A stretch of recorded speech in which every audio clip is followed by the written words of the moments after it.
to the Fantasy Footballers Podcast with your hosts, Andy Holloway, Jason Moore, and Mike Wright.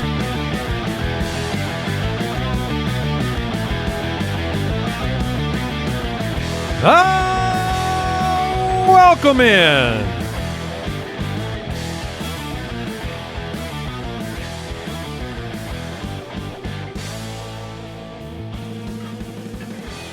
Tuesday, April 29th, the Fantasy Footballers Podcast. We did it. We had a draft. Players were selected eventually to go to their respective teams. And it's time to reflect. Good times were had by most. Not all. I love Michael Keaton. and most. Yeah, it was an interesting 3 days, and we are going to begin our winners and losers episodes looking at today the AFC winners and losers from the draft. We'll walk through the teams, their relevant fantasy football selections, and the implications of those selections, and then we'll take care of the NFC on Thursday. But a lot happened. I mean, I don't know if you can summarize your, overall thoughts, overarching thoughts of the draft in a couple words, but did it live up to the billing? Was it a letdown? I mean, what was your? I think it did mostly live up. I mean, if you take out the Shedeur Sanders fall, which was the only thing across all of media, and you just look at everything else that happened, you had a lot of running backs get great draft capital. You had enough wide receivers go in the first round, tight ends, high draft capital. Like the skill position players really did. I mean, this is an impactful. So we've been spending this time since the draft is over, just scouring deeply through our dynasty rankings, player by player, making sure that they are perfected. And I'm really impressed because this wasn't, to me, going into the draft, like the deepest draft class, especially at wide receiver, but I'm impressed by how many of these rookies appear to, now knowing their destination and their draft capital, this is an important year. Like they're higher than I thought they would be in startup rankings. Just a lot of opportunity in front of them? Yeah, a lot of opportunity and good draft capital. Both of those things matter. Yeah, and so our full Dynasty Pass post-draft update, when you're listening to this, it's either, I think it'll all be should be out by the time should they're all listening. be available. I'm looking at Mike to try to see if he's so. signaling me and saying don't say that, but I think everything will be ready to go. Like the rankings have been up. The rookie rankings were up Sunday. We're all finalizing startup dynasty rankings today, and then we got risers, fallers, things like trade that. targets. Yeah. So you can find all of that ultimatedraftkit.com. We'll be giving away that listener league spot on the show on Thursday. We'll announce the winners of that and the Baker Mayfield signed jersey and the Jamar mini helmet. Yes, Jamar Chase mini helmet. We had our, for those of you that know our League of Record and League of Record format, we had our yearly keeper lottery. And so for those that have followed the show or follow similar rules as our league, once a year we have the opportunity, because our league is a keeper league, you have one franchise player that you keep and then 3 players you put into a lottery. And then once a year we gather together and one of those 3 names goes back into the draft at random. So in our league, the rule is you can keep a player at one position as your franchise, but the 3 players in your keeper lottery, they cannot match that position. So for me personally, I had Jamar Chase as my franchise player. I had Jahmyr Gibbs, Joe Mixon, and Lamar Jackson as my keeper lottery. You risked Gibbs. I risked Gibbs, and I was very lucky. I was fortunate. I lost Lamar back into the draft. I was very lucky as well. I risked Breece Hall and lost him. So fantastic. Get off my team. Oh, man. But how about Owl? Man. Al, how'd that? Al, defending champion Al Borland over there. Yeah. What was your keeper franchise situation? I can't remember. It went just like every other year. My franchise was Justin Jefferson. In the lottery went Kyron, Bijan, and Trey McBride. You risked Bijan. I did. But, Who'd you lose? 33% chance of losing him. Who'd you lose? I lost Bijan. Texans. Every single year, the one player I say, as long as I don't lose this guy, I'll be good. And That's the problem. You should start franchising the guy you don't want to lose. Thank you. And and Mike, I don't think your situation. Mine was you didn't care that much. It was No. Harrison, Garrett Wilson, and T. Higgins. T. Higgins were your three in your lottery, and you lost Higgins. T. I mean, that might be just good fortune for you. It could be, or it means It means T. Higgins about to go off this year. No, it means I have another chance to draft him. Yeah, you can't draft him if you don't lose him. That's smart, but that's always fun. We do that right after the NFL draft. So those of you in a league like that, hopefully you had your keeper lotteries as well and had a good time this weekend. Yeah, lots going on. So I want to jump right into the winners and losers. We'll cover more kind of other news that took place in the NFL on Thursday. But you can follow the show. Quick reminder here on X at the FF Ballers, on Instagram /fantasyfootballers, and youtube.com/thefantasyfootballers. Subscribe, click the bell. We did a live stream on Friday. That was a post-round one live stream. Got to hang out with a lot of you. That was a lot of fun as well. So without further ado, Hey, rookie. Welcome to the NFL. all right, we're going to start in the AFC South and just kind of walk through the relevant offensive draft picks for these teams. The Titans were 3-14 last year. They spent 3 fourth-round picks on 2 wideouts and a tight end. Pass catchers. Chimray DK drafted with pick 103, Gunnar Helm at pick 120, and then Alec Ayamanor. Nailed it. Yeah, Ayamanor. There we go. We're going with that one. It's one of them. That's our best guess, Ayamanor. But when you look at the film on these guys, this was a team that I think in my predictions, I thought that Luther Burden would go here because I figured they were going to invest put some more weapons on this roster for Cam Ward, who was the number 1 overall pick. I mean, I'm not intending to skip Cam Ward here, but when you look at what Cam Ward has been given in the 4th round here, what he's going to, Calvin Ridley returning next year. The opportunity here for a pass catcher it's a great landing spot. They also signed Xavier, how do you say his name? Restrepo, who was Cam Ward's wide receiver in college. But this was a place where it was with like the slowest 40 yes, we've ever seen. It was like 7.300 is what they said. But you had Calvin Ridley and then Jack Squat. Also, breaking news. I know we skipped the news section today, but it does not look like the Titans are going to pick up Treylon Burks. His 5th Fifth round. round. Actually, what we shouldn't have skipped is they did sign Tyler Lockett. So if you look at a rookie wide receiver emerging in year 1, Lockett seems like he's going to be there as a veteran presence for a 1-year term. Another person for Cam Ward to throw the ball to with Calvin Ridley and company. I don't and see they still him. have Chigakonkwo. I don't see Tyler Lockett really getting in the way of a rookie's opportunity, but definitely helpful for Cam Ward. I personally, I was telling 2 4th-round picks. DK went first. I like Ayamanor from Stanford. He's big-bodied. There's some highlights of him, going up, contested catch. He dealt with drops. There's a great video of him going head-to-head with Travis Hunter, who was number 2 overall pick in the draft. I like him as a fit for this offense a little bit more than DK, but DK is a speedster, ran a 4.34. Yeah, I mean, it's not headline wide receiver names. They didn't take one of the higher draft capital wideouts, so it's kind of harder to identify who's going to emerge, and this is one of those teams you might pay attention to camp a lot. Yeah, you're not excited about 4th-round wide receivers playing for a rookie quarterback, generically speaking. But when it's the 101 in the NFL draft pick and there is a lot of opportunity here, one of these guys can emerge. Well, I mean, who we all get to get excited about again. Tell me. Calvin Ridley. Well, yeah, I mean, It's like, he is not a loser from the draft. No. He is their number 1 wide receiver for sure, and Cam Ward is a much better quarterback. I mean, I like Cam Ward. yeah, I think Cam Ward has a chance to be an actual franchise player. If you look at Calvin Ridley's season, which had moments, but also had, he had a wide receiver 8 finish, wide receiver 6, wide receiver 3. And then he had, disappearing acts, 1 for 9.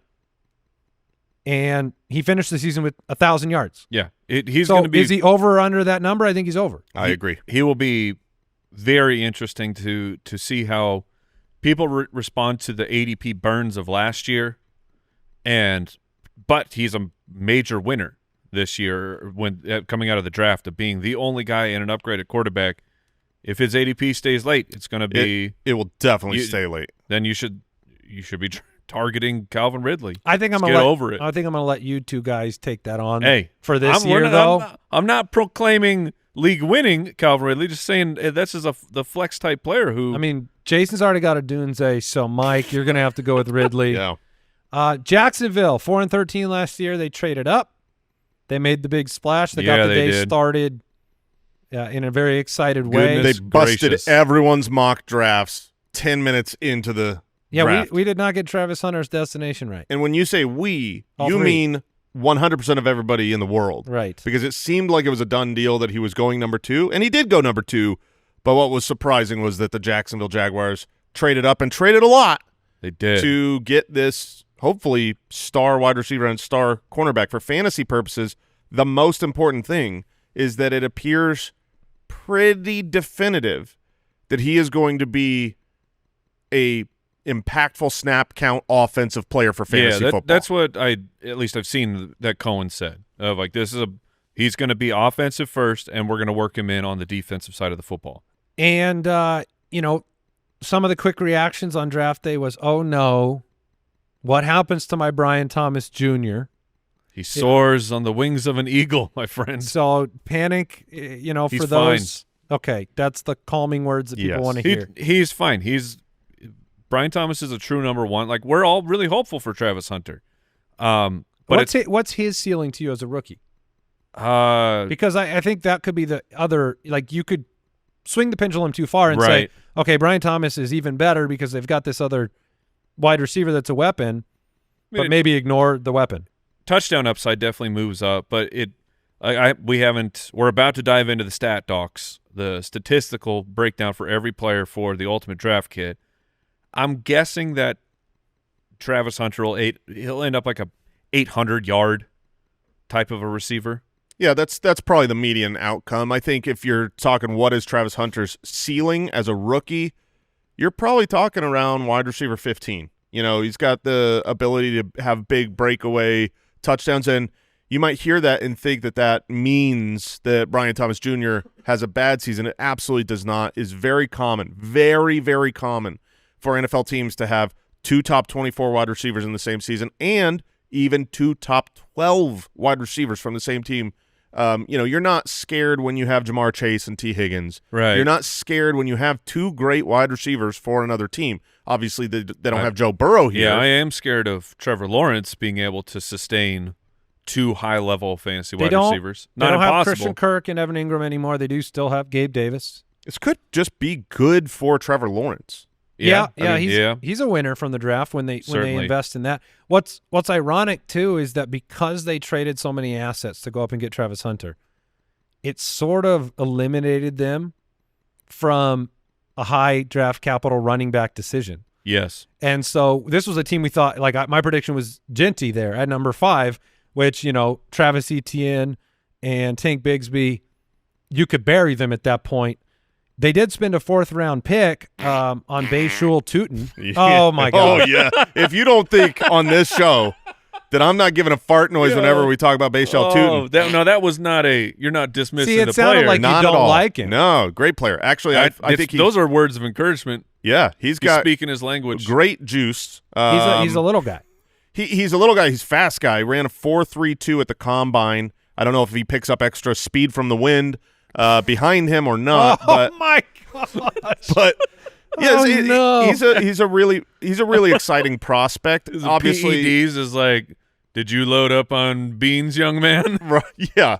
Come on. Are those pinto or black beans? What are we working with here? Oh, but yeah, I mean, this is a player who last year in college, 1,100 plus yards, 15 rushing touchdowns, runs 4.3, a very exciting prospect. But it is 4th round. It is. This one's hard, though, because the running back class of this year in particular was so good that I don't blame teams for waiting till the 4th round to grab a guy. Like, generally speaking, all historical data is if you're drafted in the 4th round or later at the running back position, your odds, your probability of ever emerging it's drastically lower than anyone drafted day 1 or day 2. However, Tootin's he's a good player. Oh, Tootin. And are you booting Travis Etienne off your team because of this?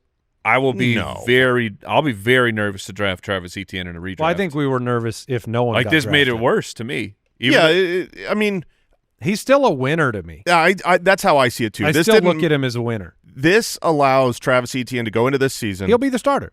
Exactly. Yes. He's going to be the he starter. Will start as the and he's going to have the chance to establish himself as a quality player the way he was 2 years ago. Still a young running back in Travis Etienne. So you got to hope he still has gas because Tootin does. Absolutely. Nice. And look, Swish. And Tootin is, the 2 years at Virginia Tech, he was an excellent pass catching running back. So that's the issue for Etienne. That's been a progressive issue for him for years. Yes, now. it has. But did the Jaguars pick up Tootin because they see? We got a real big problem with this Tootin. We can't get away from it because it's his actual name. It's not like we're nicknaming him Tootin. And if his real name is Tootin, if he comes in and he takes some of that work away, you got an issue. And neither Tank nor Etienne that these aren't Liam Cohen's guys. Etienne had 58 receptions in 2023. He showed he could catch a lot of passes. He had 39 last year. That's not the end of the world. It'll be interesting to see how it breaks down, but not drafting Genty or Hampton or one of these guys, not having a 2nd-round pick that you could use on one of them, I do think that was a winner situation. It'll just be a slower fantasy death. Yeah, it could be. Have you guys seen Bayshell talking himself up? No. I'm so afraid of what you're going to say. Yeah, wait. He's tooting his own horn, baby. It's swish. Yeah. All right, let's move to the next team, please. Oh. I guess one of the situations you could look at is imagine that they were. It's not funny. It's not. How long were funny. you sitting on that? About 2 seconds. About 2 seconds. I knew you were saying it was bad. It was bad. I apologize, Footland. I'm sorry. From me to you, I'm sorry. But it's not. Was there more excitement around Ramondre Stevenson or Etienne in a dynasty league before the draft?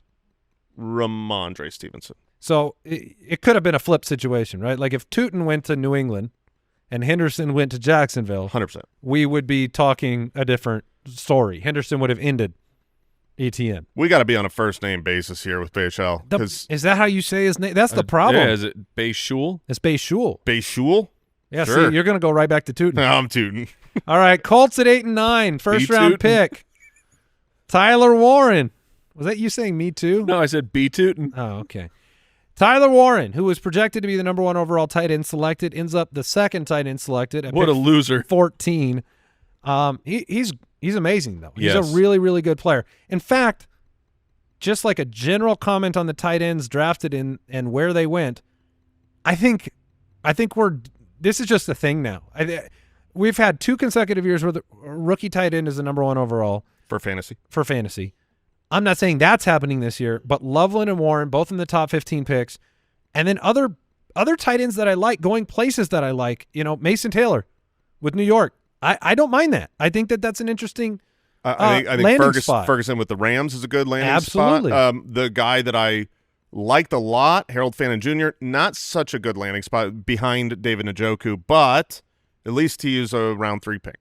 Well, we know, like Njoku, it takes 8 to 10 years to form into a full tight end. But Warren in year 1, the question that we all have is not whether he is a great player. It's whether his quarterbacks are good enough to get him the football. But we do have a case study here.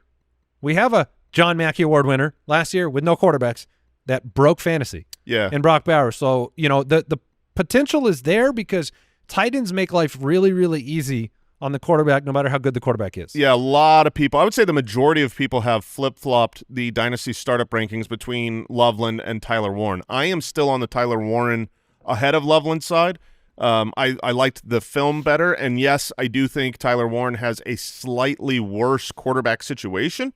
I mean, we don't know what the future of Caleb Williams is. Maybe he's great, but maybe he isn't, and he just continues being mediocre. I know that he's better than Daniel Jones and Anthony Richardson. But regardless, when I look at fantasy football tight ends that matter, there's not a ton of them, but when they matter, they are usually number 1 or number 2 on their depth chart in targets. I mean, you look at the rookie last year, Brock Bowers, he comes through and he has 140-plus targets because there's not a lot of other targets to go around, whereas DJ Moore, Roma Dunze, they bring in Luther Burden. That's a tough thing for Loveland to come in and be fantasy awesome, even if he is the best tight end. Yeah, he can come in and catch 41 meaningful downfield passes, help the Bears a ton, and not be as good for you're kind of – I think you're persuading me to – like, they're close. They're like back-to-back for me. I think you're right. Tyler Warren could be the number 2 target. He could be the number 1 target. Yeah, I mean, you've got Josh Downs and Michael Pittman there, so you're like, okay, that it's not nobody, but certainly you're not afraid of that. No, I think you're right. They drafted DJ Giddens in the 5th round, 6 foot, 212 running back out of Kansas State, 98th percentile explosiveness score. He's a fun player. We've spent quite a bit of time on DJ Giddens on the Dynasty podcast, the round 5, and clearly behind Johnny Taylor. But like Giddens, they're trying to figure out who their backup actually is, and I think there's a strong chance that it ends up being Giddens as the true insurance running back for Johnny Taylor. So he has value in your rookie drafts. Just don't expect him to be for sure starting you definitely want to Giddens him as your insurance back. Dude, what are you he is doing? Dude, it's worse when you laugh like that. I mean, I laughed because it was so bad. I just want to know how long you were searching. No, it was in the immediate. middle of Mike talking. Oh man, Gives me a break. we got look. This is all new, fresh names that we get to play with. This is more of a Jason's a little boy in a sandbox. That's right what now. it feels like. Moving his Tonka I'm trucks. looking up at the clouds, seeing shapes. It's It's just in the shape of workshopping. Tootin. Yeah. Riley Leonard, quarterback out of Notre Dame, took him in the 6th. It's worth just mentioning it because they don't – what the future will be in Indianapolis. Sure. We'll see. That dude might get a start or two. But ultimately, whoever is the quarterback benefits in Indianapolis when you talk about winners and losers from the draft pick of Tyler Warren. We'll talk about the Texans, and then we'll take a break. Well, let's cover the Texans first so we can finish the division. Jaden Higgins in the 2nd. This one's wild, man. Jalen Knoll in the 3rd. Teammates from Iowa State. Yeah, and Mike, you were kind of talking about this. Houston drafts a couple of wideouts with pretty good draft capital, and we're sitting there. Higgins is a big guy, 6'4", 214. This is a team that is telling us with their draft selections what their depth chart is like in reality. And Christian Kirk, they took a flyer on him, a veteran, bring him in, not too different from Stephon Diggs last year, a 1-year trial, except for Kirk is not as good as Diggs. We have a massive recovery that Tank Dell has to undergo. Mm-hmm. Outside of Nico Collins, those were the guys that you had. And they go out and they're saying, hey, we're going to reinvest on behalf of C.J. Stroud.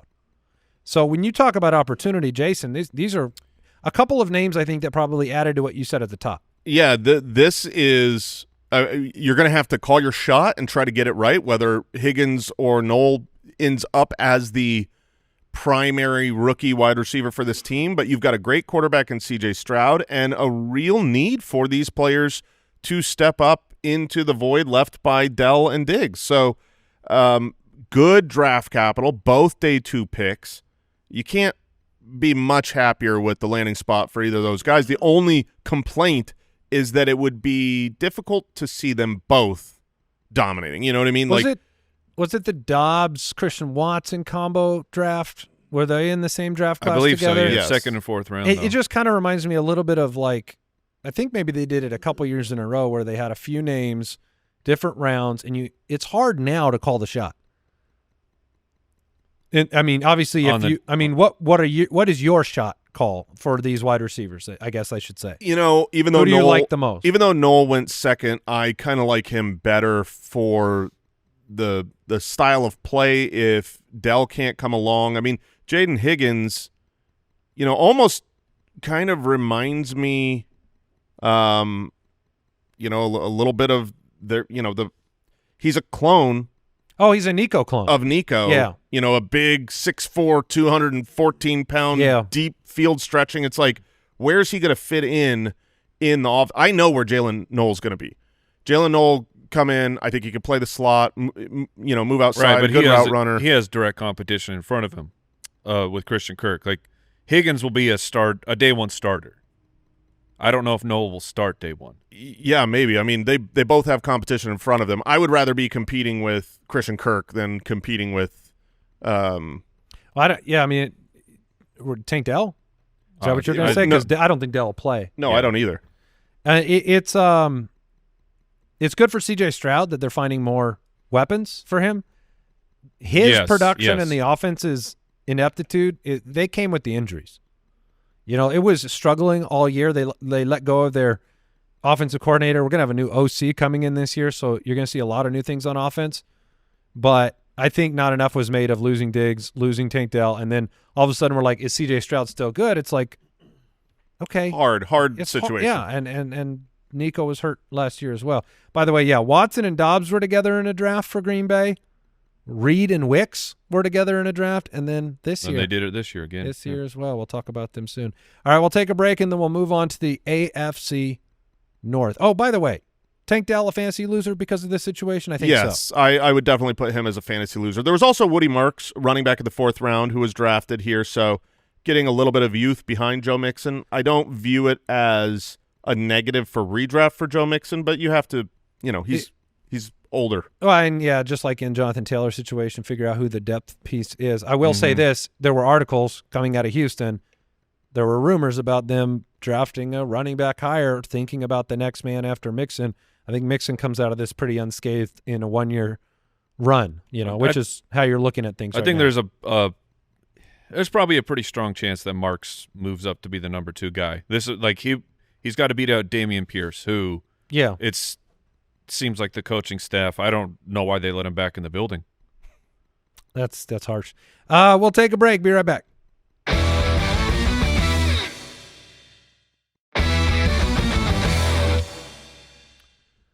Okay, here we go. Can't believe it happened again. Yeah. But Cleveland, they had, I think, when I was watching the draft, I think they had like 5,000 picks in this draft. Or it seems like they were always the team I was keeping my eyes on because you always thought Shedeur Sanders might go to Cleveland at every opportunity. It took a long time. He finally did. But in the second round, they take Quinshon Judkins out of Ohio State. I brought this up to you guys this morning. He's the bigger, beefy. Yeah, he's the thick boy at Ohio State. And then you had TreVeyon Henderson, the flashier, multi-purpose guy. And we were talking on the show, it kind of reminded you of the Nick Chubb at Georgia with Sony Michel at Georgia, and those guys went in the same draft class. Mm-hmm. Sony Michel went to New England, and Chubb went to Cleveland. Lo and behold, TreVeyon Henderson goes to New England, and Quinshon Judkins goes ahead of him. They had their pick of the 2 guys, and they went with Judkins moving forward after Nick Chubb. I mean, this is a Nick Chubb replacement. They have been a team that is used to being able to hammer the ball with a big-bodied back and a bruising offensive line, and they wanted to do that again. I think it is as good. I was not as high on Quinshon Judkins as I know you, Andy, and Kyle is a big Judkins believer. I liked the tape. I thought it was okay. I thought he was, a little bit good at everything, but great at nothing, kind of like a David Montgomery coming out of college. And there couldn't be a much better landing spot for him, his skill set, a team that, wants to run the ball, is used to having a guy like this on the roster. I thought it was great. And if you didn't watch the draft, you might have missed him being the first, I believe, historically the only player to ever have missed his call from the team. The only one we have data from that he had missed the call from the team about to draft him because he was taking a dump. That's just a fact. I'm not even making a joke here. He was in the bathroom. The family had to answer the phone because when you got to do your business, I mean, do your business. He just not think? And then he went to the Browns. Okay. All right. Okay. You're really on one today, Jason. I mean, this one Your wasn't analysis is Analysis. Oh, Oh my goodness. Judkins, look, oh gosh, it keeps going. I love this. I think, I think it's fabulous. Every year, rookie running backs end up hyper relevant for fantasy. Not always the names you expect. I realize that, but how can you not love this situation for Judkins? It's volume, opportunity, identity. I think as a team, talent. I agree with you, but goodness, if he was David Montgomery, if you put David Montgomery on the Browns, he's going to have a great season. So. Yeah. I'm very excited. He's a touchdown guy. So, I don't know. I think this is one of the home run fantasy destinations, Mike. I'm in full agreement here. They did take another running back in round 4. The running back room reshaped in Cleveland. Dylan Sampson went there. He's 5'8", 200 pounds. A compliment type of situation. They took Harold Fannin Jr. in the 3rd round. Very athletically gifted tight end out of Bowling Green. Probably waiting, if you're taking him in dynasty rookie drafts, you're waiting a while. Yeah, Harold Fannin, it was a faller and a loser to me. Even though you get the 3rd round pick, he was, I believe, the 6th tight end taken off the board. That's not good. You end up behind David Njoku. That's not good. And his combine testing was pretty disappointing. His production profile is great. That's usually less important for tight ends, though. 5 offensive draft picks in the first 5 rounds for the Browns, and none of them wide receivers to take Cedric Tillman's job. Yeah. So if you look at Tillman and Judy are winners and losers, they believe in Tillman. That's what it says to me. Yeah. To draft 2 quarterbacks. Real quick on Njoku, this is his last year under contract. Yeah. Like next year is void. They're all void years That's after good this, to know. And he'll be turning 30 next year. So. You're going to be waiting. Most tight ends, when you take them in your rookie draft, you're waiting. So when you're Ford, by the way, last year of his contract, Jerome Ford. When you're in your rookie drafts, especially if you're in a super flex, but no matter what, like we're doing some drafts now live on Sleeper, and it has ADP from pre-NFL draft. Like that's how all the ADP shows up for us. Scroll, and don't go by ADP. We published our rankings out. If you've got the Ultimate Draft Kit, use the Dynasty rankings there. Do not go by ADP because they are wildly different. But what you're going to see is Shedeur Sanders, who has been being drafted in super flexes, as a top 5 pick, and you're going, he was a 5th-round pick behind another quarterback for this team, the faller of fallers, like literally in the last 8 years, the biggest consensus faller. What is his outlook? It's wild to me because that was the story of the draft. Did you have another qualifier on that question? Not at all. Go. Take it away. Please answer it. If you're going to be drafted in the 5th round behind another quarterback in the same draft, might as well go to the Browns where they have Joe Flacco, Kenny Pickett. I mean, you do have a chance to emerge from the depth chart. If you are what you say you are, right? Which we know the words of Shedeur Sanders more than the actions sometimes on the field. If you are what you say you are, you can win here. You should be able to win in that quarterback room. Man, that's so hard because he is a flyer that could work out at quarterback. Man, and there are teams he could have gone to as a backup that would never happen. Really difficult though when he was the 2nd quarterback drafted for this team. Like, would you draft Dylan Gabriel? Would you in fantasy football? No, of course you wouldn't. No, because ceiling. I still believe the ceiling of Shedeur Sanders. The reason he was talked about as being a 1st-round pick and at this time last year a top 2 pick is because it was very clear that at his best he has a great ceiling. To me, Dylan Gabriel is an okay to good quarterback that has a backup ceiling in the NFL, and that's how you draft. There are Jalen Milroe, right? Like his situation is kind of interesting because Sam Darnold. Yeah, if Sam Darnold's cut in a year and he's got the rushing game, has real ceiling. Yeah, he's got real ceiling. And so that's how I look at it. It's like it's just tough. A day 2 pick on a quarterback that wasn't Shedeur Sanders. I'm personally going to do what the entire NFL did, and I'm going to let someone else draft Shedeur. And I mean, did he go in our mock draft? No, not in a 3-round single quarterback. Yeah, I mean it. Yeah, if you're in a super flex league and you want to throw a dart out there you go. You can. That's your choice. You do you. I didn't know if Mike had anything you wanted to add to No, Shedeur, but I'm in agreement of this is of any of the spots after what happened. It seems like one of the very few where you can actually end up getting some starts. Now, Jerry Jeudy, like, is it good that you have 5 quarterbacks? Like, no, it's not great. Isn't that just the shotgun approach? Like, may the best man win? well, let's be real about it. Deshaun Watson's not playing football for them ever again. Correct. Just delete him. So it's 4 fun to say quarterbacks. they have Yeah. 5 quarterbacks. They don't. They have 4. One of them's Joe Flacco. He's 600 years old. Probably current leader. Yeah. One of them's Kenny Pickett. We've been here. We've done this. Yeah. One of them's Dylan Gabriel, rookie, undersized, out of Oregon. And then one of them's Shedeur Sanders. Like, there is a non-zero chance he's a starter on day one. Legitimately. It's not impossible. It probably is won't not be. impossible. It'll probably be Flacco. Yeah, it will. But it's not. Of all the places to fall to, it could be worse. Yeah, I mean, go beat out Kenny Pickett. Yeah. Go be if you're the backup to start the season. You've got Exactly. Joe Flacco goes, he's a statue. He's going to get sacked and you're going to get a snap. Pittsburgh did not take Shedeur Sanders. They had lots of opportunities to do so. They went Will Howard in the 6th. They waited another round. It seems, if you want to say fantasy winner for a player that's not actually on the roster, it's Aaron Rodgers, because it seems like Aaron Rodgers, the odds of him being a Steeler went up after draft day. The rumors, the reports were that the Steelers knew Aaron Rodgers' answer 48 hours ahead of the draft. They didn't say what it was, but their actions kind of said they're confident with Mason Rudolph.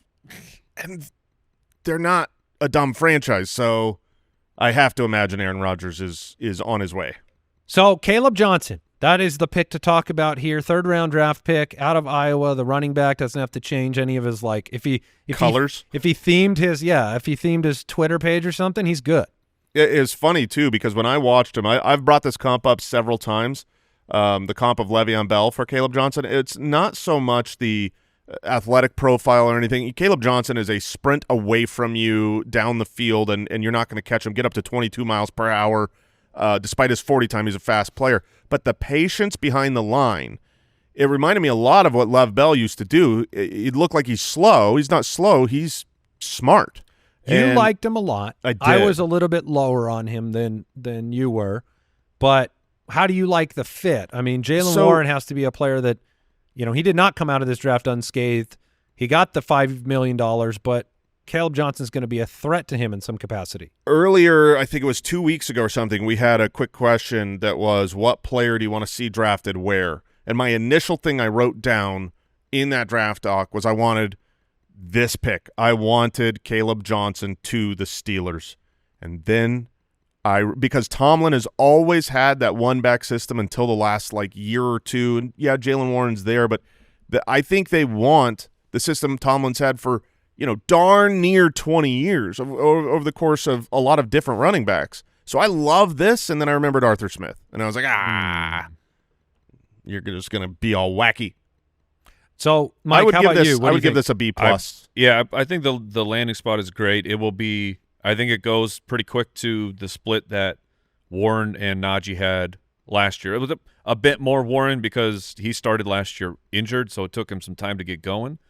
But – I mean, neither will be elite for fantasy, but both will be usable players. You project Pittsburgh to be in the play winning football this year? I don't know how you bet against it. Because that is always a big impact on that running back. I mean, he's still at 0 losing seasons, right? Correct. But what if he gets Aaron Rodgers? I mean, then you got to project a losing season. Yeah, I mean, if it's Aaron Rodgers or Mason Rudolph, it is not a great question. Well, we don't have to take a long time with this team, but we can celebrate it a little bit. Cincinnati didn't blow up any of our plans for Cincinnati. They did the right thing. Chase Brown's their guy. This is what you want to see for the Bengals offense. You want to see him not draft a single wide receiver, and I'm fine with a 6th-round running backup. This was just don't touch what isn't broken. Maybe and they didn't have the money to send anybody to the draft. After all the money they gave to T. Higgins and trying to figure it out for Hutchinson, or not Hutchinson, goodness, Huh? Henderson? Henderson?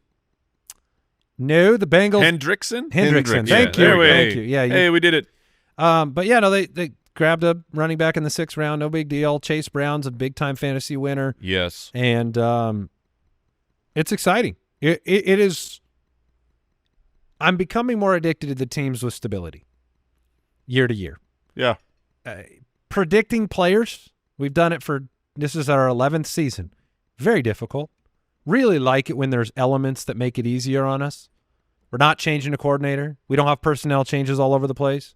Turns out they must believe Zach Moss is enough to be a depth piece after they brought him back. I think with Moss and Taj Brooks, who they got in the 6th round, they're fine. Baltimore still has Mark Andrews under contract. Mm-hmm. Baltimore, for the first time in history, drafted a kicker in the 6th round. So Justin Tucker's days may be done. But for a team that had apparently 9,000 picks, not a lot to talk about on the offensive side of the ball. No, they said we're okay here. We got to fix the defense. Yeah, so, I mean, they went safety, edge, tackle, linebacker, tackle, corner, kicker before they took an offensive piece. Yeah, I mean, I think Mark Andrews really is the big winner. Yeah.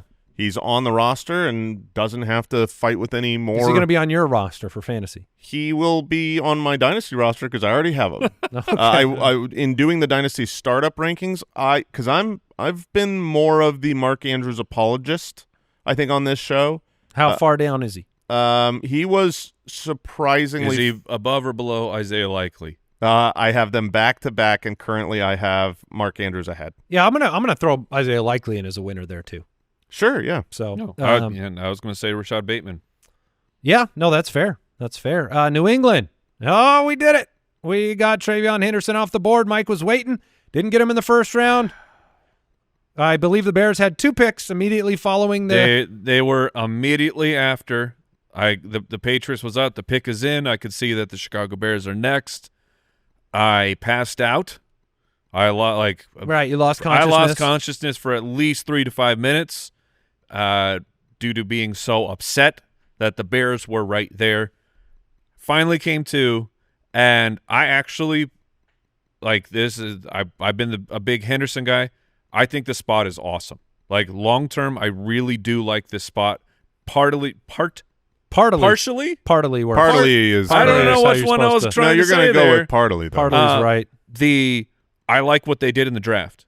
I love Will Campbell. At pick 4. I think he's going to help that offensive line a ton. Henderson himself is a massive upgrade, and then Kyle Williams, wide receiver in the 3rd round, is he's a sneaky good player.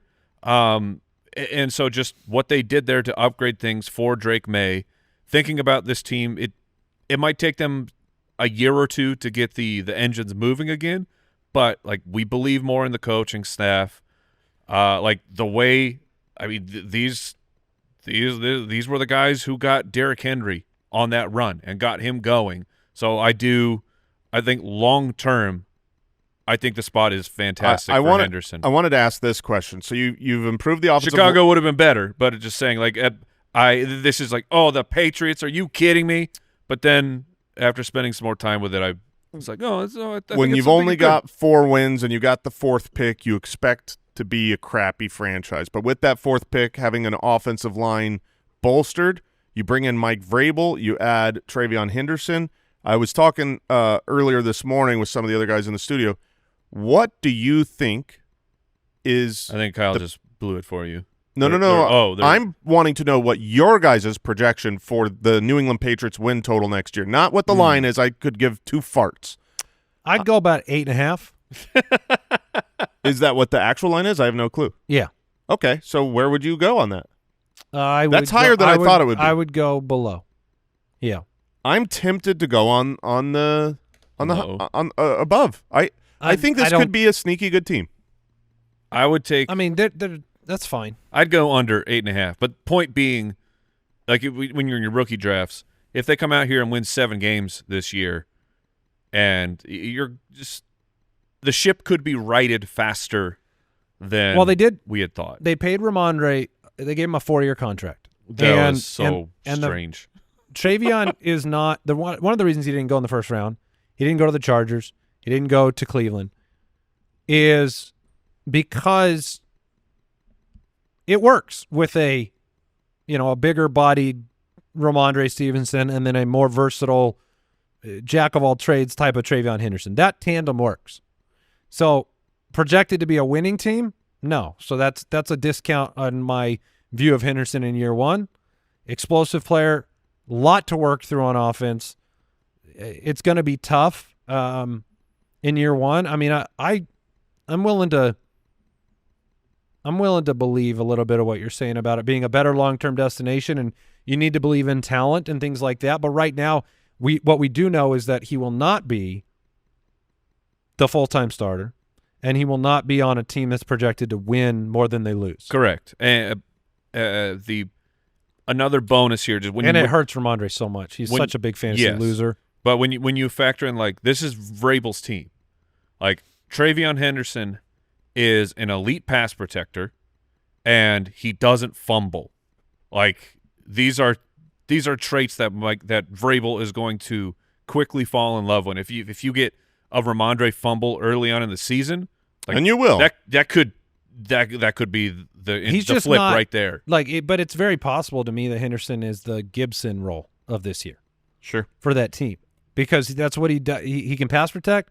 He's still small. He's still an undersized back compared to a lot of the backs that you see get a big workload. So wide range of outcomes in year one for me with a bright future. Yeah, dynasty-wise, Ramondre Stevenson's 4-year deal. The last 2 years have no dead cap money, so really 26 is the last year where they could cut him. And I know we're different on this, Mike. I have Judkins ahead of Henderson in my rookie running back rankings. So I like his profiling as a main back. I think that the Judkins spot is probably a little bit better for this year, but I have Henderson just ahead of Judkins of trying to project out long-term pass catching and things like that. Who do you have higher? I went back and forth.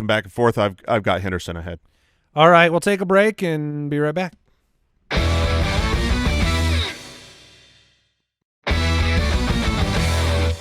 The New York Jets, not a ton to talk about here. Mason Taylor, I do like him. Second round tight end out of LSU. Mike, you don't? There's just absolute 0 out of 10 on the dog meter. Like that was your Mason Taylor evaluation? Yep, that's my Mason evaluation. Taylor is some dogs, they rest until they get to the big leagues. I mean, look, obviously the NFL liked him. I mean, with no dog to go in the second round. I know. The NFL liked him. I'm not saying I'm right. I'm saying I won't be on my teams. Well, he was a productive collegiate tight end that's going to, Tyler Conklin's gone. That was 72 targets last year. Weapons outside of Garrett Wilson, there aren't a lot of them. For some reason, I just like the landing spot. Yeah, no, it's not a bad landing spot. I don't know that you love the quarterback situation here with Justin Fields, but this is a pro's son at tight end, which is he should start. He should start, and he really, like, when I look at my notes when I scouted him, I basically said this is a pro style. This is an NFL player. This is a pro tight end. He's going to be exactly where he's supposed to be every play and do what he's supposed to do. He didn't strike me as elite or game breaking. So for fantasy, I don't see him. Honestly, you can pretty much be like, oh, Tyler Conklin was a player we would start. As a streaming candidate over the last couple of years, it's like, hey, this is a good conk week. I think we're going to have those weeks with Mason Taylor. I don't think he's going to be someone that's like, oh, wow, he's the tight end rookie that broke out. It'd be hard for me to classify Justin Fields as a winner just because I don't feel like they added a difference-making offensive weapon. I mean, he's him offensive line. He's sure, yeah. I mean that should help. I think that the Jets were one of those teams where you would not have been surprised if they took one of the quarterbacks in the second round. I think I would have. I had Jalen Milroe. I think I would have been surprised this year. I projected Milroe to there you go. to come here. Incorrectly. There was what an idiot. If we want to talk picks, Jason won this year by a lot. We don't want to talk picks though. Sorry. But and Garrett Wilson too. This was one of the teams where they thought, hey, maybe a high profile pass catcher is going to go here, but the Justin Fields throwing 150 targets at Garrett Wilson. How many are catchable? I don't know. 6. But there's going to be 150-plus targets. No, Breece Hall, Jason kicked him off his team. He's going to be set up for success. Miami. Go be free, young man. Miami didn't do much. I don't really have strong opinions on anything that happened during the draft. They got their quarterback of the future. They went interior offensive line. They went D tackle. They went D line. They corner, safety. Ollie Gordon dropped. Dude. Late 6th round. I think a big fantasy winner here. So Ollie Gordon II, he was a player that a lot of draft Twitter loved. Kyle, could he have gone into the draft last year and he made the decision? He was just a sophomore.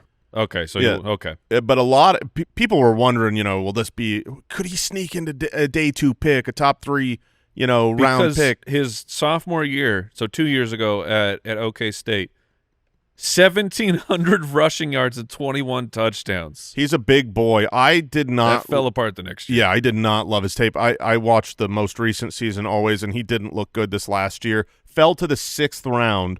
And so even though they did add a running back here, I don't like Devon Achane, I think, is a big winner. Yes, agreed. This was a team that Huge. had a lot of mock drafts where you could have seen them add an impactful day 2 style running back here, and they waited to the 6th round. Yeah, it was fortunate that they had – they only had a first and a second. They didn't have a third, a fourth, and you avoided him getting,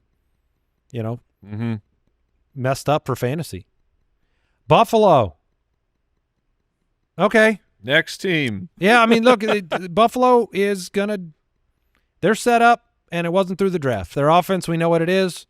They went defensive heavy first 5 rounds. Cornerback, D-line, edge, D-line, cornerback, offensive tackle in the 6th. They got this is not fantasy relevant. What is fantasy relevant is kind of like what we were saying with the Bengals. Continuity on offense. Yep. That kind of the wide receivers when he's you got. add Joshua Palmer to a team, you don't need to add anybody else. Oh yeah. You saw the GM here. Oh yeah, he was mad. He was mad. He's like, you guys all were complaining about Josh Allen. You wanted Josh Rosen, and now you're complaining we didn't add a wide receiver. Yeah, they're gonna be fine. They're fine. AFC West. Welcome home, Ashton Genty. Goes number 6 overall to the Raiders. They also spent a 2nd-round pick. Yeah, they did. Jack Besh, wide receiver, TCU. If you've tuned into the Dynasty podcast at all during this offseason, you know that we have, as a collective group, fallen in love with Jack Besh. We thought it's a later breakout, but that last year at TCU of this is a dude who absolutely gets it done. He's open all the time, making tough blocks. Against zone coverage, 3.1 yards per route run. He was this player that we all were in love with and kept having to say, oh, man, I don't know what the NFL is going to think about this player. But this was where they told you everything united. To the Raiders, who desperately need another wide receiver.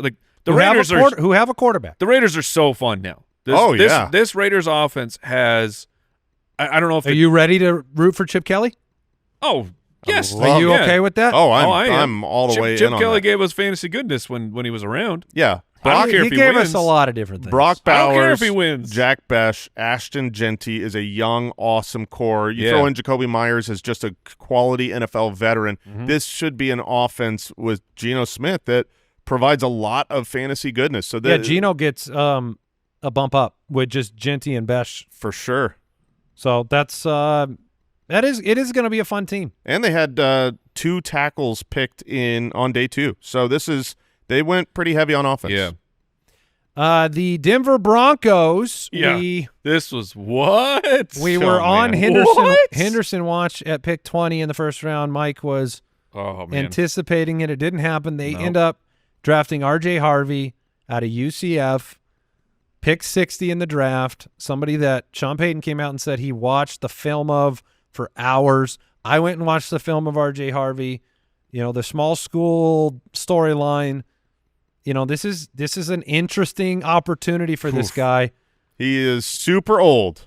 For a running back coming in, he's 24 years old. That is I want my rookies to play their entire rookie season. Like, I hope that they play their entire rookie season at 21. Yeah. 22 is like, okay, that's pretty normal. What did he lose 2 seasons, right? 24. He's 24 years old. He lost one to COVID, and he lost one to an ACL tear. So I'm just saying the reason why he's that old. Well, sure, but no one didn't lose the COVID year. Well, he didn't. And not everyone is. So, but I mean, in terms of college eligibility and playing more seasons. So 2020, he only appeared in 2 games. It's not an excuse. I'm telling you the facts. Right. 21, no season data, and then 3 years of being a pretty strong player. So it was funny. You talked about Sean Payton and how he was talking. So he in his press conference, he was talking about how they were looking at Genty, and they were, they really liked Genty, but they were like, that's unrealistic. He's not going to be there. So they're looking at all these running backs because they knew they needed a back, and which back were they going to fall in love with at different parts of the draft? And they could have taken Henderson or Amari and Hampton or Judkins. Yeah. Like, they were all there, and this was their target. This was the guy that they were saying, I want him later in the draft. And they picked him ahead of where I think most people expected him to go. I really, really liked his tape before the NFL draft. He reminded me of do you like the 22 touchdowns and 1,600 yards on the ground last year? Yeah, I mean, he's great. He could catch the ball. Honestly, he's probably the biggest riser in fantasy in fantasy drafts from pre-draft to post-draft. This is the name to know. RJ Harvey. I like it. Don't go by ADP. He's not a big boy. He's very undersized, and I will not Probably be has surprised. Brittle old bones. Yeah, I mean this team. Yeah, because of his age. Yeah. The first time we've done a brand new rookie who's never played in the elderly home. How old is Javonte Williams? He's got to be like 65? 20. I'm going to go 20. Probably 25. Yeah, 25. Yeah, he's 1 year older. Wow. But look, it's going to be a committee there. That's the thing. There will be a committee backfield. It's not going to be RJ Harvey. There's going to be other backs involved. Last year you saw it a ton. Lots of different backs getting involved. We had a bidet involved. Okay? Yeah. And so it's just about how much of the responsibilities that matter to Sean Payton can this young man handle. Can he pass protect? That's going to be a big storyline for Bo Nix. They also spent a third-round pick on Pat Bryant out of Illinois, 6'2", 204 wide receiver. It's another one like the Kyle Williams draft where this guy's name wasn't necessarily heavy on the radar for people, but the production of his final season it's really strong. You're talking a 43% dominator rating, which means he accounted for 43% of his team's receiving yards and receiving touchdowns. Yeah, he had 17 touchdowns over the last 2 seasons. A really good player whose name you probably didn't know before the NFL draft because it wasn't talked about a lot. Both of these guys, RJ Harvey and Pat Bryant, are massive to me, above where they were ADP guys post NFL draft. Yeah, I would expect in the backfield, Audric Estime, who they did draft last year, will be heavily involved, and then Jaleel McLaughlin takes a big L with the addition of RJ Harvey. I think if you're talking about a committee, Harvey seems like the guy that takes McLaughlin snaps. That's exactly right. I agree. Bo Nix, get him a couple weapons, helps him out. Moving to the Chargers. Oh, baby. Pick 22, Amari and Hampton, who was outside of Genty, my favorite running back. I believe Jason's as well. Yep, for sure. And goes to a situation here where Najee's on a 1-year deal. I think I said this on the live stream. I'm so pleased that I can dislike Najee for fantasy again because it was a brief little window here from the end of the season to now where I had to acknowledge his upside. I'm hoping to discourage his upside. I am old enough to remember a couple months ago when Mike, the fantasy hitman Wright, said, should the Chargers draft someone on day 2 that's a quality back, you think that by the end of the season he will have the starting job over Najee Harris? I do, yeah. And they drafted an awesome back, and they did it in the first round. So I know a lot. There are legitimate concerns of year 1. What is this going to look like with Najee Harris on the roster? But I'm barely concerned. I think by the end of the year, you're going to have an Omari and Hampton takeover, and then for dynasty purposes going forward with Giro and Harbaugh's offense and the 3-back quality, they drafted a guy who who is supposed to be on the field every play.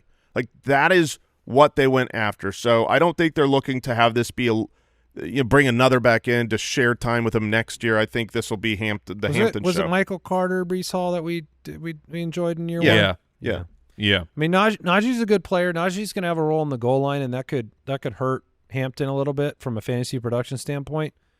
But this is not a long-term plan. Harris is not a long-term plan for the Chargers. And we spent all last offseason with Gus Edwards as the lead man and J.K. Dobbins behind him.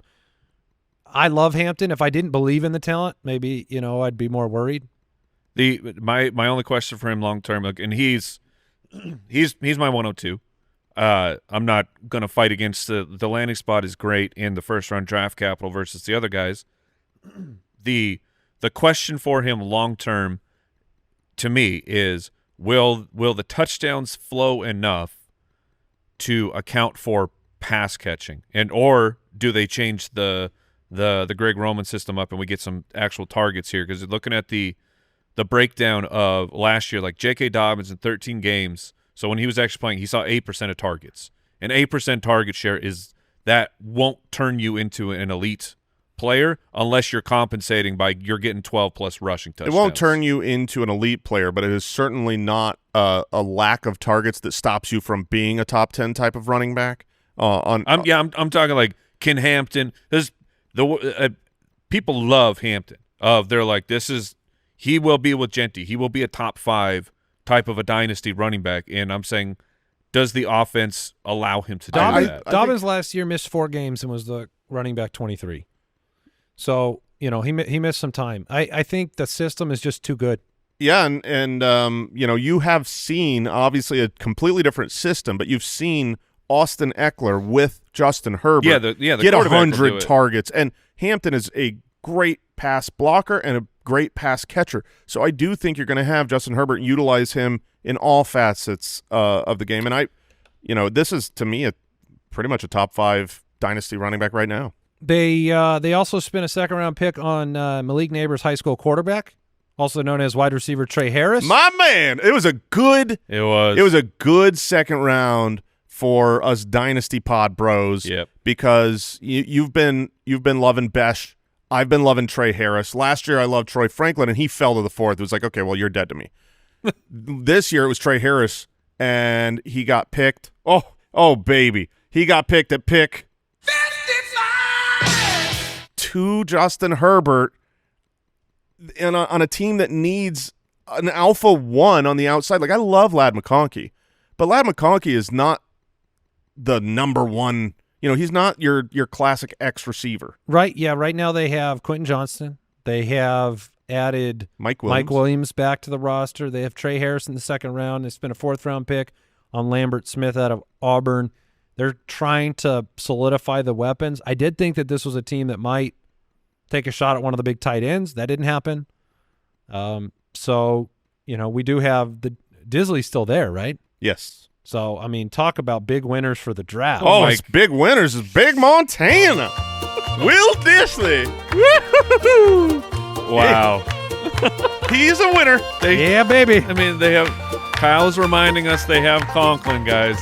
Oh. Shut up, Kyle. The nice thing about Disley is he doesn't ever care who he's on the roster with. Yeah. He just somehow does stuff. But Justin Herbert, a big winner, adding, a great running back. Their offseason, adding Hampton and Harris helped so much. Another second-round pick at the wide receiver position, signing Mike Williams. This is a team they're set up. Yeah. That you can like Las Vegas all you want, but getting by the Chiefs and getting by the Chargers, getting by the Broncos, that's going to be a tough ask. One more team. It's a good division. The Chiefs. Well, 4th-round wide receiver. Jalen Royals in the 4th. We want to like the location of the Chiefs. We need them to actually get back to being the high-powered Kansas City Chiefs. But I will still err on the side of this is a good landing spot because you have a great quarterback. And Jalen Royals, I think, is a good wide receiver. Like his behind-the-scene metrics are strong. It's just where can he get on the field like with Rice and Worthy in Hollywood in front of him. He'll be a depth piece for them. But should the bat signal go off for Jalen Royals, I think that he'll be able to come through. Isn't Juju back in Kansas City? No, is he seriously? I don't know. I don't remember that, but He is. I'm pretty sure he's back. Yeah, Kyle just my Juju notifications are off. They feel, to me, we didn't spend a pick until the 4th round on an offensive player, so your running back room and your wide receiver room we feel okay with. Yeah, Isaiah Pacheco is a winner. Now, I don't think he is set up the way he was last year, right? They already brought in Elijah Missile, and they have Hunt, who they basically had usurp him last season. So Isaiah Pacheco is not just set up for success, but he is definitely a big winner from this draft. There were a lot of talk, a lot of mocks had if Travion Henderson fell to the Chiefs. I thought the Chiefs might take him. They had the chance, and they bypassed. So he comes out unscathed with an opportunity to reclaim what he went into last year having. So yeah, that's it. We made it through all of the AFC teams. We'll do the NFC draft recap, winners and losers, on Thursday. It's a good time to remind you what we said at the top, the Dynasty Pass, the updates. They should all be live now. And, we've been breaking down all of our Dynasty startup rankings, our rookie rankings, the 2 quarterback league rankings. A lot going on right now, and then we'll be digging in for the UDK release, which is a month away, basically. The full UDK release is on June 1st. So it's almost time. Very excited about that. But that's it for today's show. Thank you for joining us. We'll be back very soon, and, get my Hampton jersey. Goodbye. Thank you for listening to another episode of the Fantasy Footballers Podcast. Join our fantasy football community on jointhefoot.com and follow us on Twitter @TheFFBallers.